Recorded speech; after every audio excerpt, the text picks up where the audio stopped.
In the heart of the town of Ayedun lived a renowned tailor named Yetunde.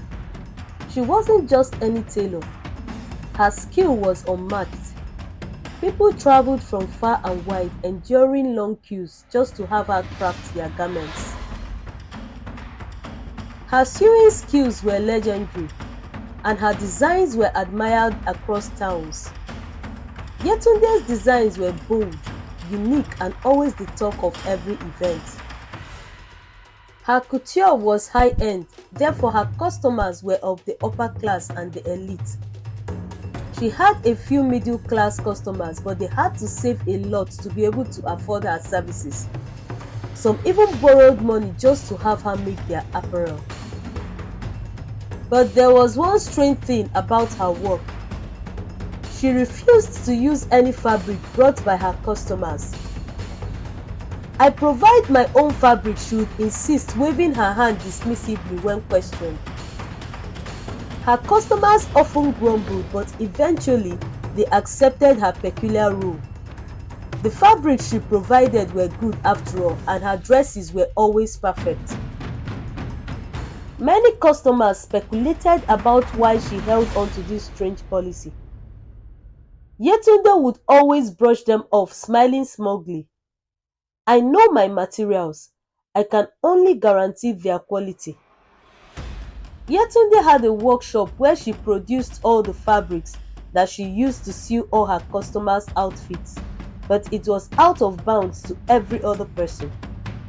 No one except her had access to it. She merely pointed at the workshop. "This is where all the magic happens," she would say proudly. After years of futile efforts of trying to get reasonable answers about Yetunde's strange policy, everyone stopped asking questions and simply abided by her rule. One day, a woman named Madam Salewa arrived at Yetunde's store. She had come from a distant town, eager to have a dress made for an important family event.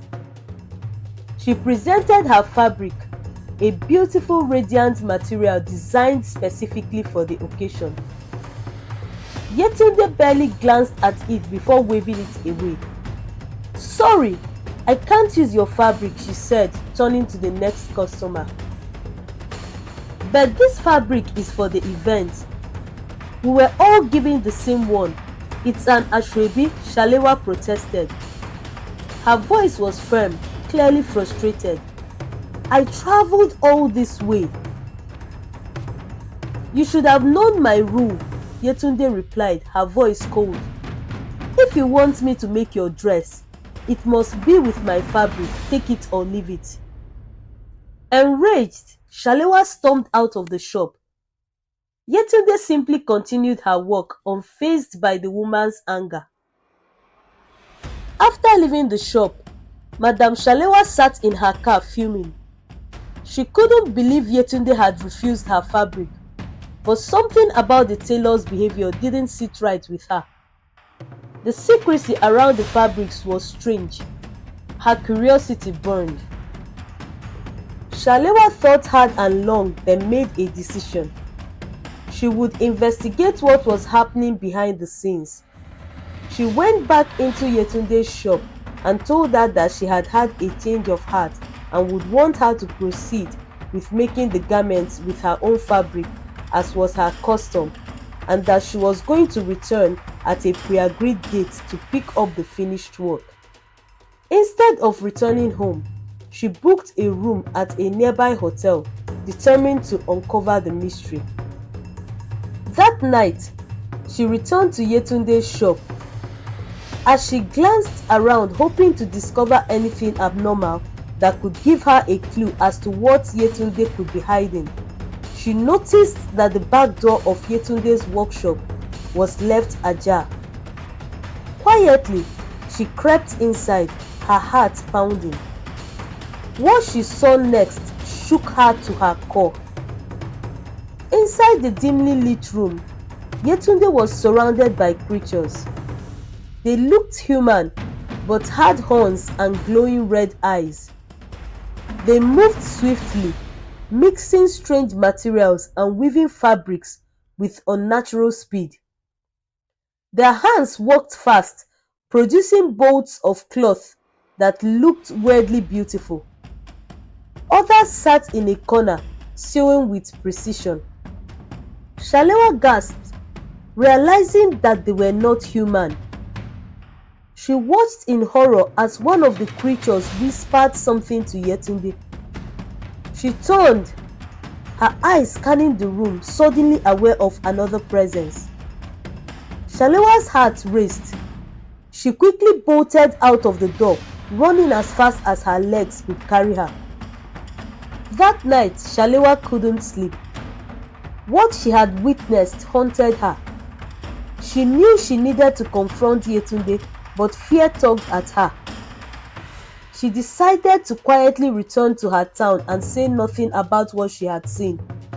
However, she needed to get a refund of the deposit which she had already paid Yetunde for her dress. Therefore, she returned to the tailor's shop. "I won't be needing your services anymore. Please refund my money," Salewa declared, her voice trembling as she stood before Yetunde. The tailor raised an eyebrow. Why the sudden change of heart? Salewa hesitated, not wanting to say anything at first, but when Yetunde pressed her, she blurted out, "I know what you're hiding. I saw everything last night. The creatures, the fabric, all of it. I will expose you to the whole world if you do not tell me the truth." Yetunde's face went pale. For a moment, she looked as though she might deny it. But seeing the determination in Shalewa's eyes, her shoulders slumped. Tears welled up in Yetunde's eyes as she began to speak. "Yes, it's true. What you saw, those creatures, their spirits, have been trapped in this nightmare for years." She explained how she and her husband had once been so poor that they could barely afford food. Despite her skills, she had no customers and they had lost all hope. A childhood friend introduced her to a woman who promised wealth, but with one condition: she would have to use fabrics created by spirits.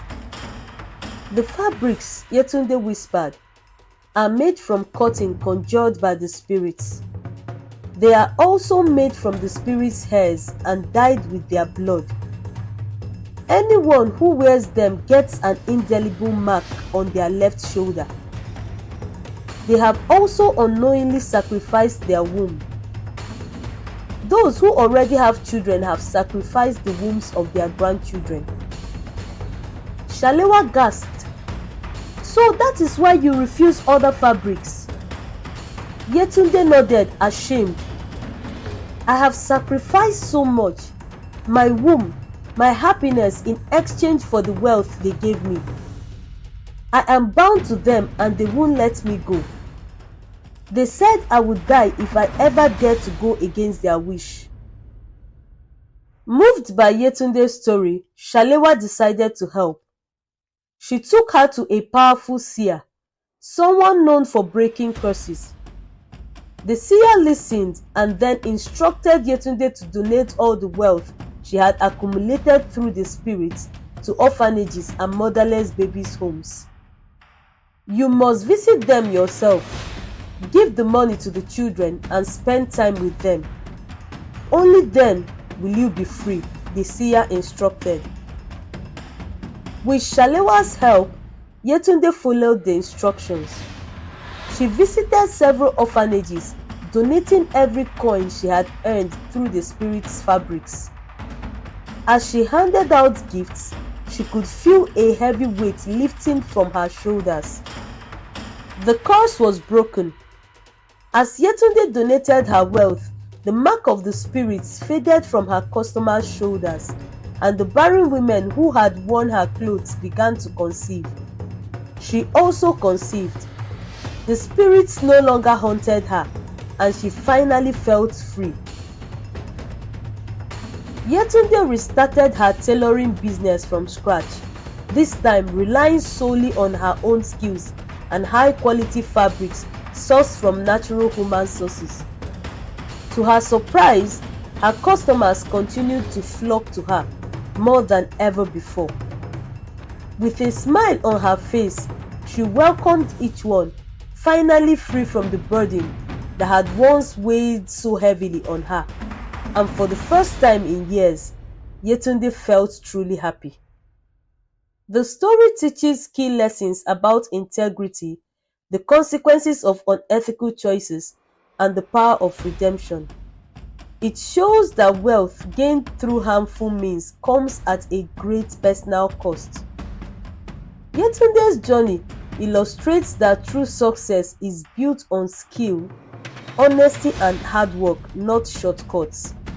It also emphasizes the importance of compassion and second chances, as Yetunde finds redemption by making amends for her past actions. Lastly, it highlights the need for vigilance in questioning things that seem too good to be true. We have come to the end of this story. I hope you thoroughly enjoyed this one. People, please subscribe to my channel. Subscription is free.